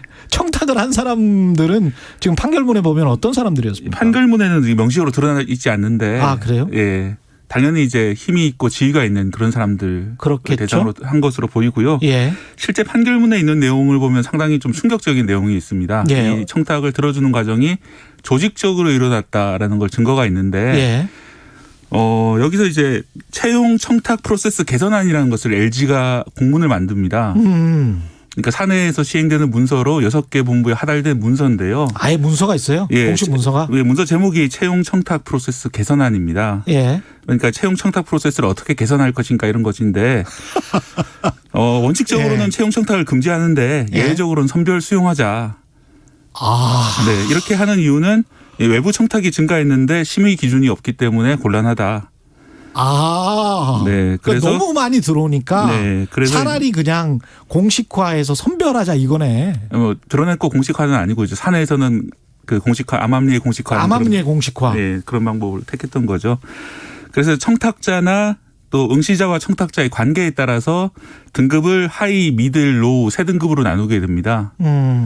그래서 이제 하이 등급과 미들 등급의 경우에는 청탁을 수용해 줄지 여부를 논의하고 또 로우 등급의 경우에는 채용 기준을 준수하겠다. 즉 청탁을 안 들어주겠다. 이렇게 방침을 정했습니다. 그래서 이 청탁자는 과연 그러면 무엇을 보고 이렇게 하이, 미들, 로우로 나누냐 하면은 재판부가 보기에는 청탁자의 지위나 영향력 그리고 또 청탁자와 응시자가 얼마나 밀접한 관계인가 이런 것들을 보고 나누겠다. 이런 취지라고 이제 판결문은 분석하고 있습니다. 어떤 사람이 제일 하이였을까 그게 참 궁금하네요. 그리고 회사 뭐 가령 회사 전무 아들이다. 네. 뭐 이런 사람도 들어갔을 수 있어요? 들어갔을 수 있는데 아까도 말씀드렸다시피 이제 판결문 상으로는 저희가 이제 뭐 추정만 할 뿐이지 정확하게 어떤 사람들인지 아직 나오지 않은 그런 상황입니다. 그러니까 하이나 미들 정도까지는 청탁 수용 논의를 수용할지 말지 논의를 한다는 거잖아요. 네. 그리고 하이 정도면 본인들이 하이라고 해놨으면 무슨 뭐 검사장 뭐 이런 사람들 아닙니까? 일단 이제 그때 이제 세계일보가 이제 단독 보도한 내용들을 보면은 의외로 이제 검찰 쪽은 없었고요. 다른 여러 가지 뭐 기관의 사람들이 있었는데 거기에 대해서는 이제 저희도 이제 다각도로 확인을 해봤는데 미처 확인을 못했습니다. 그 내용이 안 나옵니다. LG 입장에서도 상당히 중요한 리스트이기 때문에 그렇죠. 외부로 안 나가도록 잘 감시를 하고 있고 또 경찰에서도 수사 중인 기록이기 때문에 간섭을 하고 있기 때문에요. LG 입장에서는 그 리스트를 또 보호해 줘야 그 리스트에 들어가 있는 분들의 해가 안 끼쳐지고 케어를 해 드려야 되는 분들이네. 네, 뭐 그렇게 당연히 인지상정상 그렇게 되는데요. 바로 그 점 때문에 시민단체에서도 만약에 이제 LG가 그동안의 정도 경영 또 그런 이제 인간 중심 경영, 사람 중심 경영을 표방해 왔다면은 이런 관행을 좀 깨기 위해서라도 그동안에 어떤 일이 있었는지 정확히 공개를 하고 또 관련돼 있는 사람들에게 뭐 인사 책임이라든지 사내 징계를 따로 해야 되는 거 아니냐 이렇게 지적하고 있는 상황입니다. LG가 이 정도면 다른 기업들은 어떨까라는 생각이 좀 드네요. 사실은. 그렇습니다. 이 상당히 좀 도덕적인 기업이라고 생각을 해왔는데 이 기업이 이 정도면 다른 기업들도 마찬가지 아닐까. 특히 뭐 우리가 뭐 은행권이랄지 이런 경우에 그 전에도 많이 그런 문제가 돼서 실제로 이제 처벌받았던 사례도 있고요. 실제로 이번 같은 경우에도 LG 측에서 이제 변호를 하는 입장은 사기업에서 누구를 뽑고 누구를 채용할지는 기업에서 알아서 할 문제인데 그걸 법의 잣대로 들여댈 수 있느냐. 이런 논리로 이제 재판 과정에서는 방어를 시도를 했었습니다. 재판부는 뭐라 그랬어요? 재판부가 볼 때는 일단 이제 이번 사건이 사회의 큰 허탈감과 분노를 자아냈다. 그렇죠. 왜냐하면은 채용 절차의 적정성과 공정성을 해쳤다고 했는데요.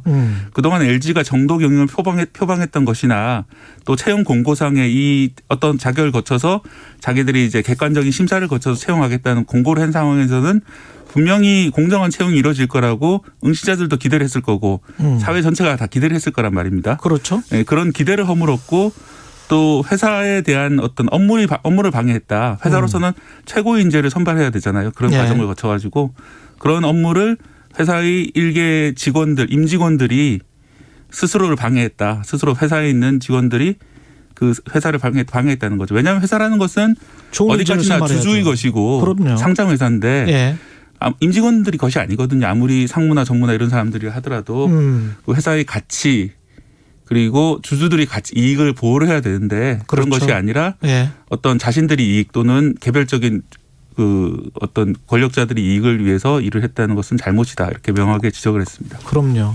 임직원들 관련된 사람들을 해고하거나 인사조치가 됐습니까 이게? 거기에 대해서는 아직까지 입장을 명확하게 내놓지 않고 있고요. 1심 판결인데요. 이거를 항소할지 여부도 명확하게 나오지 않았습니다. 다만 이번 판결에 대해서는 사과 뜻을 밝혔습니다. 이 재판부의 결정을 존중합니다. 또 이번 사안을 계기로 사회의 인식 변화, 높아진 잣대에 맞춰서 회사의 채용 프로세스 전반을 발전시켜 나가겠다라고 밝혔습니다. 그렇게 들어온 직원들에 관해서도 어떻게 조치를 할지도 궁금하네요. 네, 참여연대에서도 이제 이렇게 들어온 직원들도 문제지만은 이렇게 채용을 하다 보면은 떨어진 사람들도 있을 거 아닙니까? 그럼요. 그런 사람들 구제를 좀 해줘야 되는 거 아니냐. 이미 늦었지만. 그 사람들은 정말 억울한 거 아니에요? 네. 실력은 좋은데. 그런 문제에 대해서 질의서를 LG전자 이사회에 보냈는데 아직 여기에 대해서도 이렇다 할 답변이 없는 상황으로 지금 확인이 되고 있습니다. 알겠습니다. 이 잘못하다가 이게 자꾸 이런 제도를 의심하게 되면 공채 폐지하고 뭐 이렇게 돼서 고용을 줄이지 않을까 그것도 좀 걱정이 되긴 합니다. 네, 그렇습니다. 공채라는 거는 그나마 그래도 객관성을 여러 사람들이 검증할 수가 있는데 예. 수시 채용으로 바뀌면서 더더욱 이런 안 보이는 곳에서 그렇죠. 부정 채용이 일어나는 게 아닌가 많은 응시자들이 걱정하고 있거든요. 예. 이런 문제가 없도록 LG뿐만 아니라 다른 기업들도 신경을 써야 될 것으로 보입니다. 예, LG뿐만이 아닐 것 같아요. 예, 박대기에는 KBS 박대기 기자였습니다. 고맙습니다. 네, 고맙습니다. 잠시 후 8시 반부터 일부 지역국에서는 해당 지역 방송을 보내드립니다. 안녕하세요. 이금입니다. 부끄럽지만 경제 잘 모릅니다. 부동산 투자, 재테크, 주식 아직 못 해봤습니다. 그래도 경제에 관심은 많아요. 경제를 알아야 우리 사는 사회를 이해할 수 있으니까요.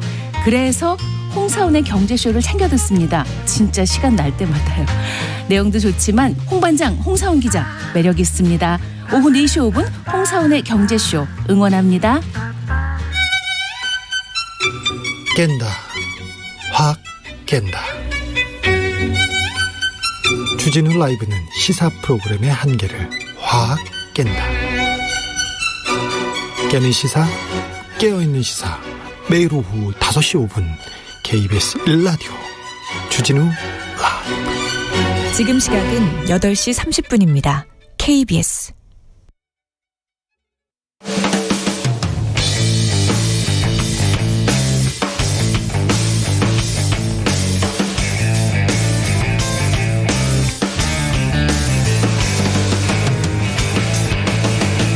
최경영의 최강 시사.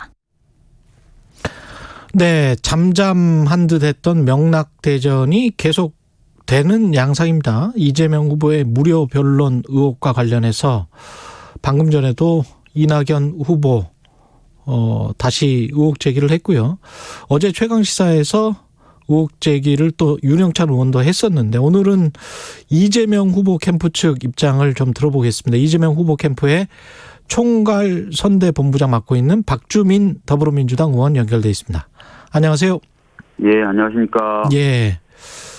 윤영찬 의원은 어제 최강시사 인터뷰에서 고발한다면 받겠다면서 이재명 지사의 사과 요청을 거부를 했고, 지금 이낙연 후보도 방금 전에 보니까 이거는 우리는 당연한 거다라는 식의 이야기를 지금 계속하고 있습니다. 어떻게 보세요? 저희들로서는 좀 근거 없는 공세라고 생각을 해서 사실 이게 정당한 범위의 어떤 검증이 아니라 네거티브, 사실 네거티브도 좀 넘어선 허위사실 공표에 가까운 것 아니냐라고 판단하고 있습니다. 예. 이게 지금 왜 이게 시작이 된 거죠? 무료 변론 의혹이? 전철협이라고 하는 단체에서 고발이 들어왔던 것을 시점으로 해서 시작된 것으로 그렇게 알려지고 있죠. 예. 고발이 됐고 그걸 이낙연 후보 캠프에서 받아서 문제 제기를 했고 이렇게 된 거죠. 네, 문제 제기를 했고 그런데 이제 단순히 그런 문제 제기를 넘어서서 이제 변호사비 대납 의혹 이런 식으로도 주장을 하면서 계속 확전을 시도하고 계신 거죠. 예. 첫 번째 의혹 제기는 이런 것 같아요. 무료 변론, 송도한 인권위원장 후보의 무료 변론 문제. 두 번째는 나머지 대형 로펌도 있던데 그 30명의 변호사 비용이 얼마였느냐 그걸 밝혀라. 이렇게 지금 이야기를 하고 있는데요. 각각 좀 설명을 좀 해주십시오. 제가 어제 이제 이낙연 후보 캠프 쪽 분들하고 좀 만나서 얘기를 좀 나눠봤는데요. 예. 말씀하신 두 가지 중에서 이제 무료 변론 부분은 자기네들도 큰 문제라고 생각하지 않는다라는 입장들을 좀 가지고 계시더라고요. 예. 그래서 지금 남아있는 큰 부분은, 변호사비가 제대로 납입이 된 거냐. 그러니까, 이름을 올렸던 민변 회장 출신 변호사들 말고 나머지 로펌들의 그런 부분이 더 이제 핵심적인 것으로 좀 보고 있는 것 같습니다. 그러면 윤영찬 의원이 이야기한 것처럼 그냥 변호사 비용을 공개를 하면 될 거 아니냐 이렇게 지금 주장을 하고 있지 않습니까? 솔직히 이제 저희들이 봤을 때는 이제 두 가지 측면에서 좀 문제 제기를 우선 좀 하고 싶어요. 예. 첫 번째는 그런 의혹 제기의 근거가 된 게 이재명 후보 측 재산이 는 거다라는 전제지 않습니까? 예. 그런데 이제 저희가 이미 입장을 밝혔던 것처럼 실제 그 사건들이 진행됐었던 시기를 경고하면서 이재명 지사 재산은 실제적으로 감소했거든요. 네. 그러니까 이제 아예 근거가 없는 비판 또는 비난 예. 이렇게 저희들은 좀 보고 있고요. 두 번째 또 그렇게 비난하는 것의 근거는 변호사가 이제 30몇 명이다 이렇게 지금 얘기를 해요. 방금 이제 방금도 이낙연 후보도 그렇게 이야기했어요. 예. 약간 이 부분에 대해서는 사실관계를 혹시나 제대로 파악 못하고 계신 것 아닌가. 물론 이제 어떤 근거로 하셨는지를 제가 직접 더 들어봐야 되긴 하겠지만요. 예.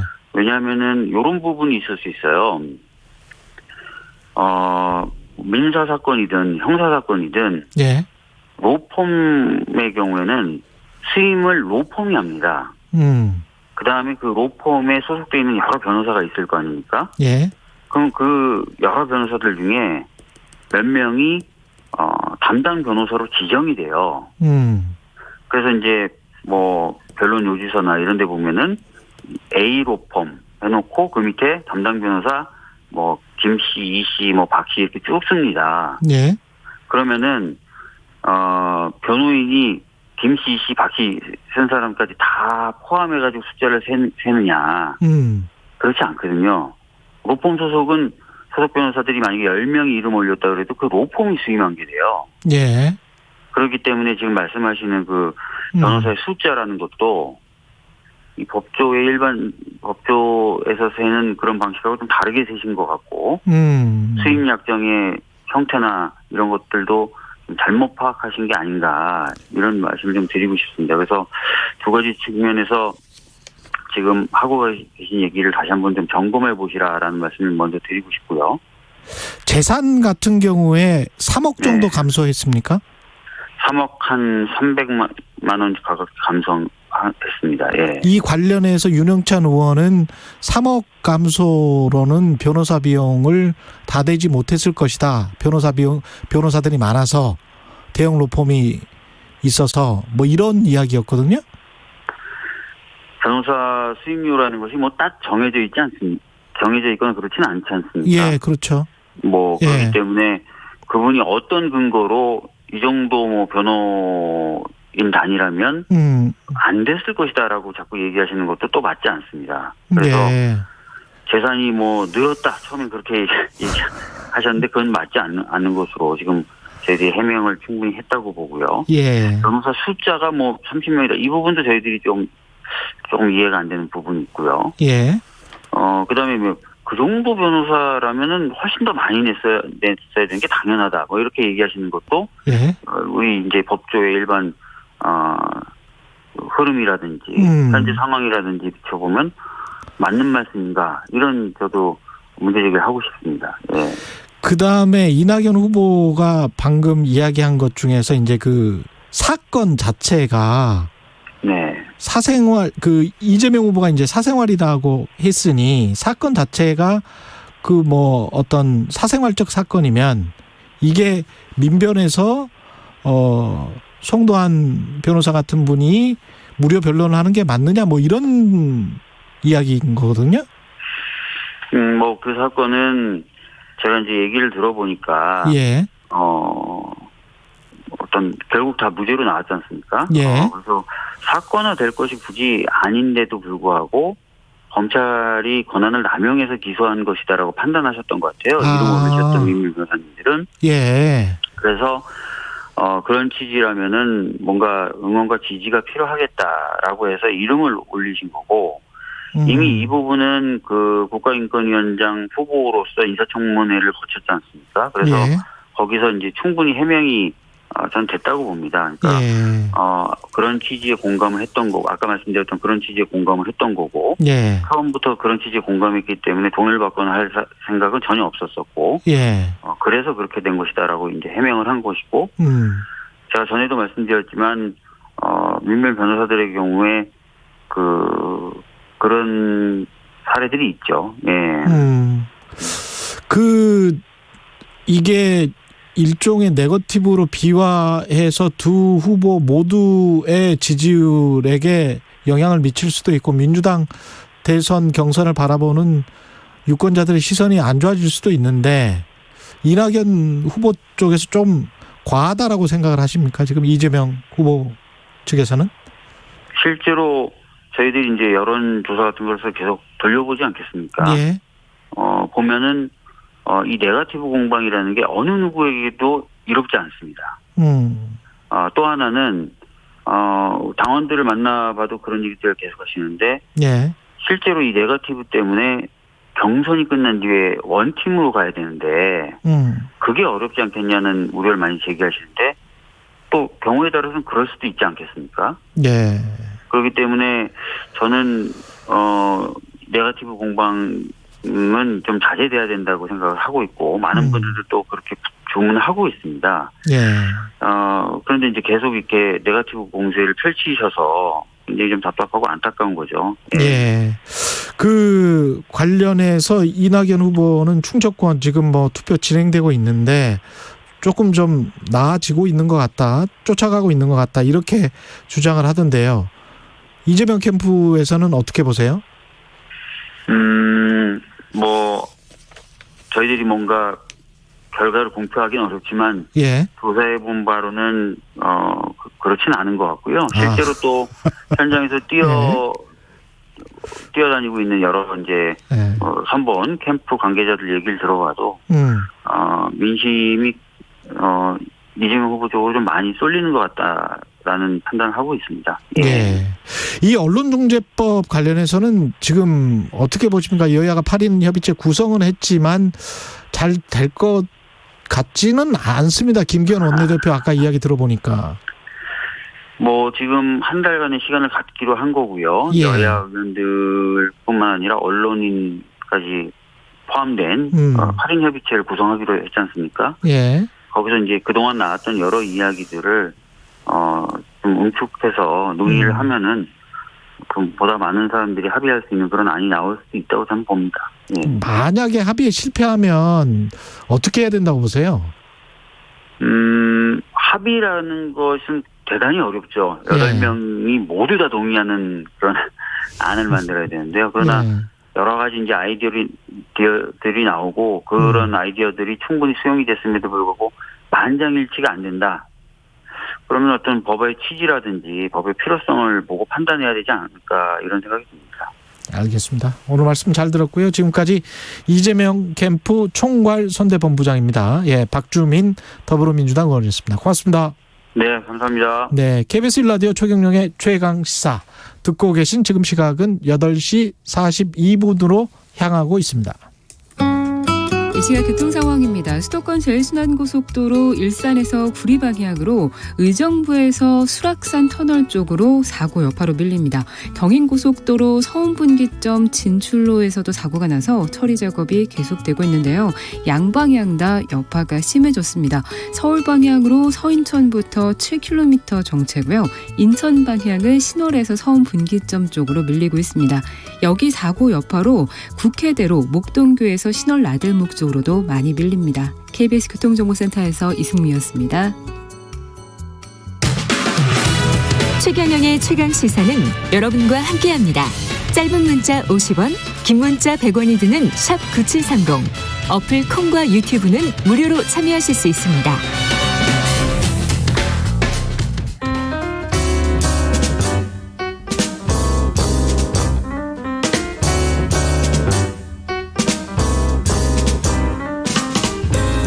네, 더 나은 미래를 위해서 오늘의 정책을 고민합니다. 김기식의 정책 이야기 식센스. 김기식 더 미래연구소 소장 나와 계십니다. 네, 안녕하세요. 예, 우리금융지주 회장 손태승 회장이 금융감독원과 벌인 법정 소송에서 중징계 취소 판결을 받았어요. 네.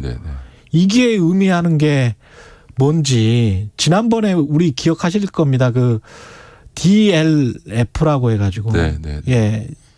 말이 좀 어려운데요. 예. 그러니까 이제 이 DLF라는 건 뭐냐면 DLS라고 하는 파생결합 증권을 자산으로 편입한 이제 펀드를 얘기하는 건데요. 그렇죠. 이 경우에는 해외 금리에 연동하도록 되어 있는 파생 상품입니다. 그러니까 다시 말해서 해외 금리가 올라가면 수익이 나고 해외 금리가 내려가면 손실이 나는 이런 상품을 판매하는 과정에서 불안전 판매나 내부 기준을 위반했다라고 해서 금감원에서 중징계 결정을 했던 사건인 거죠. 그렇죠. 그래서 이제 뭐 노인분들에게 사실 그리고 뭐 독일 금리가 마이너스까지 갈 것이라고 예측은 못했었으니까.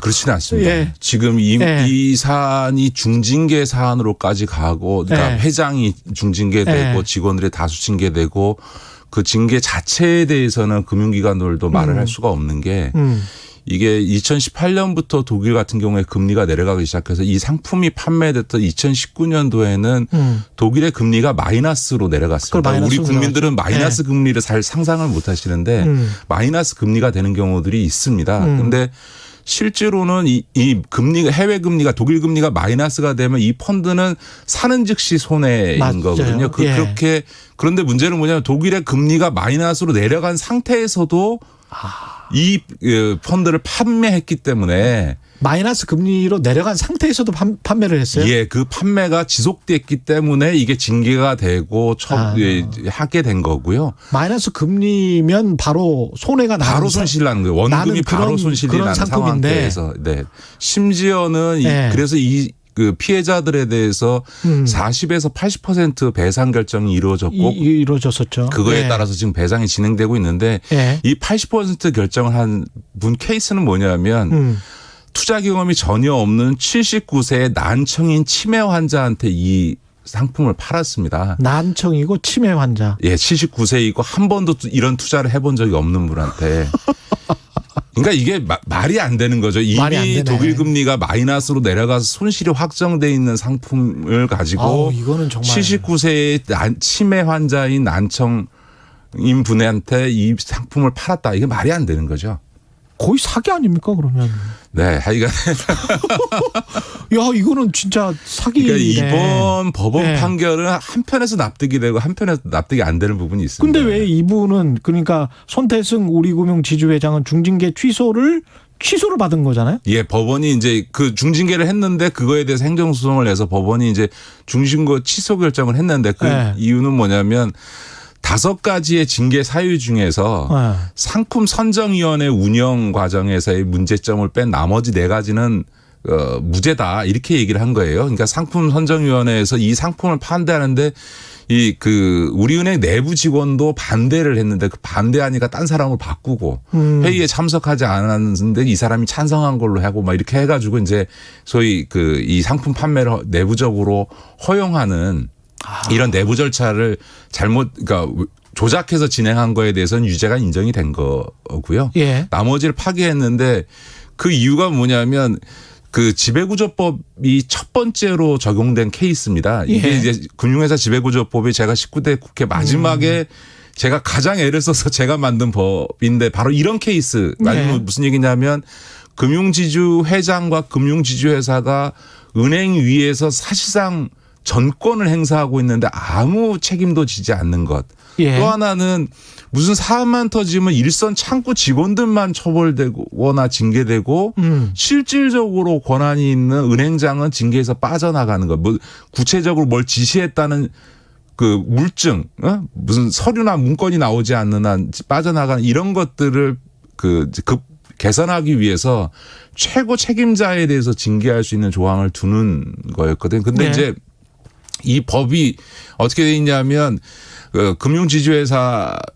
금융회사는 이 금융회사 지배구조법에 따라서 내부 통제 기준을 마련해야 된다라는 규정을 두고 있는데 이 판사가 어떻게 판결했냐면 내부 통제 기준을 마련할 의무는 있으나 준수할 의무를 강제하고 있지 않다. 이렇게 판결을 한 거예요.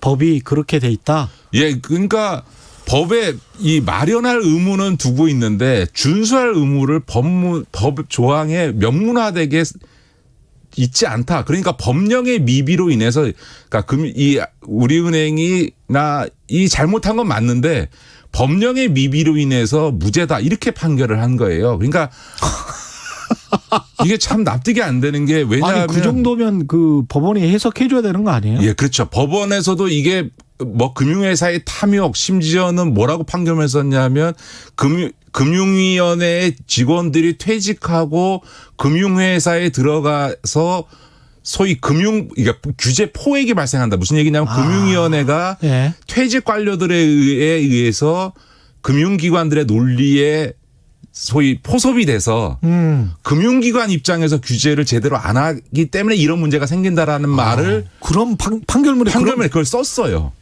그리고 그거는 또 훌륭하네. 경제적 이익을 예. 위한 탐욕으로 때문에 예. 소비자의 권익 보호라든가 이런 내부 통제를 제대로 못 하고 있다라는 것도 다 써놓고 무죄를 때린 이유는 뭐냐면 예.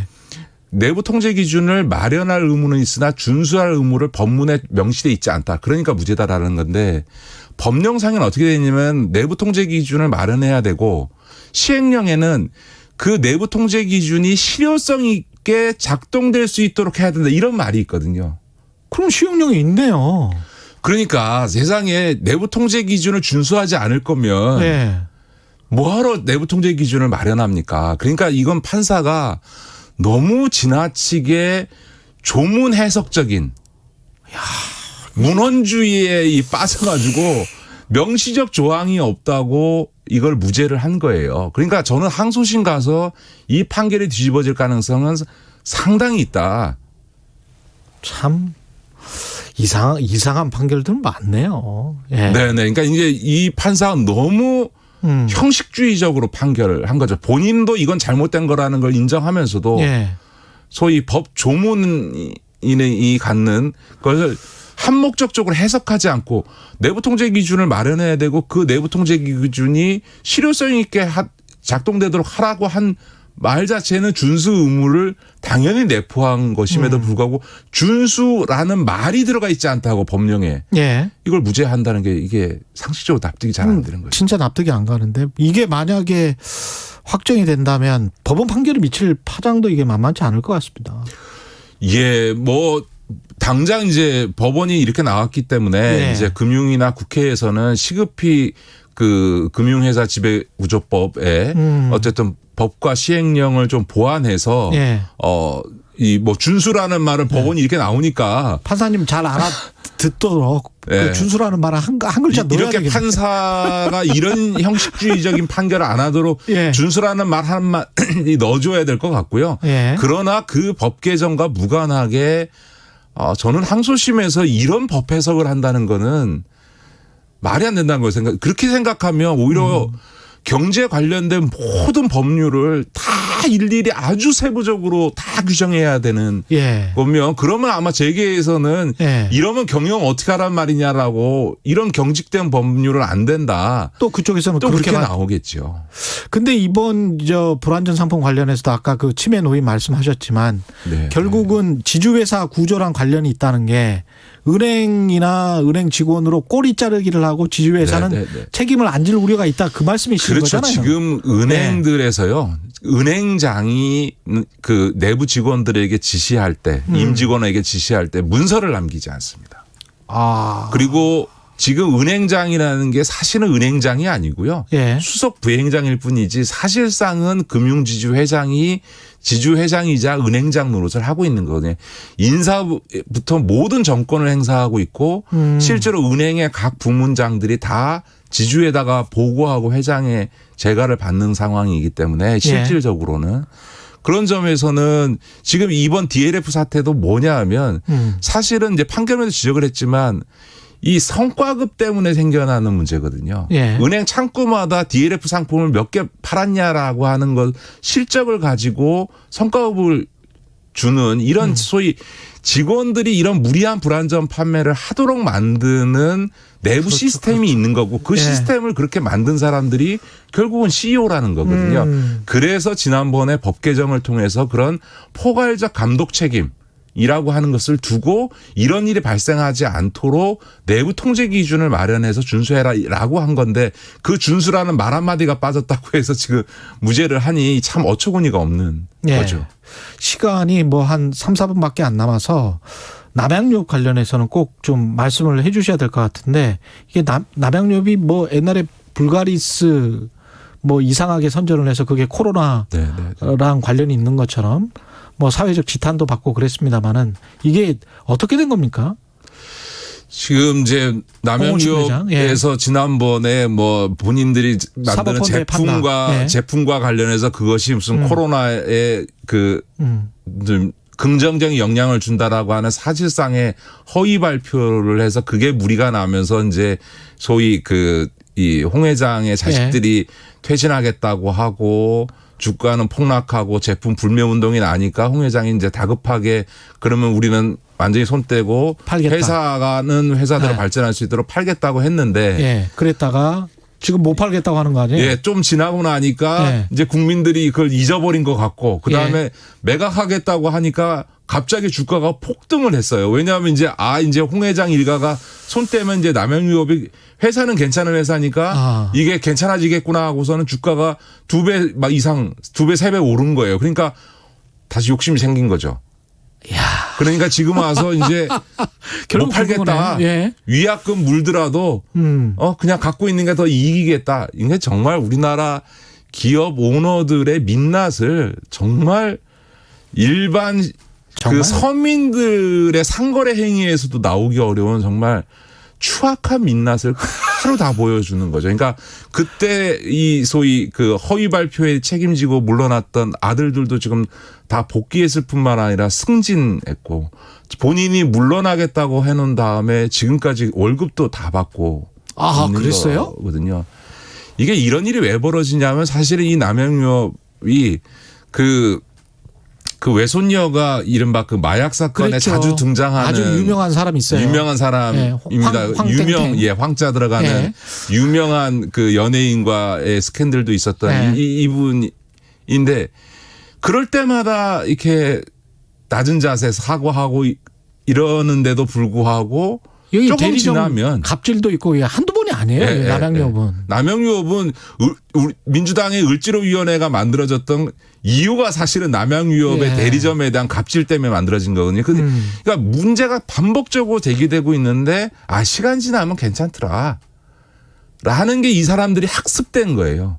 저는 이번 사태와 관련해서는 정말 국민들과 소비자들께서 제대로 응징해줘야 된다. 소비자의 권리로 응징해줘야 된다. 응징해야 된다. 안 그러면 조금 문제가 나면 옛날에 저 대한항공의 조현아 조현민도 그렇게 국민적 지탄 받은 다음에 지금 다시 복귀하고 있지 않습니까? 그렇죠. 심지어는 형제 남매 간의 추악한 경영권 싸움까지 벌이는 국민들 안중에도 없는 거죠.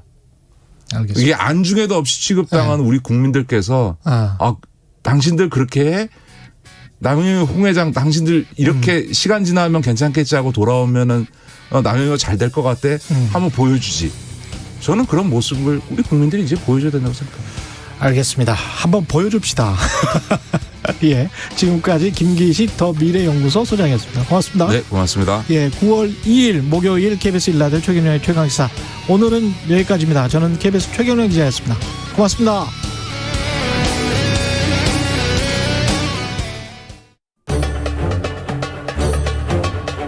심각한 코로나19 상황에 따라 현재 수도권에는 4단계, 비수도권 일부에서는 3단계의 거리 두기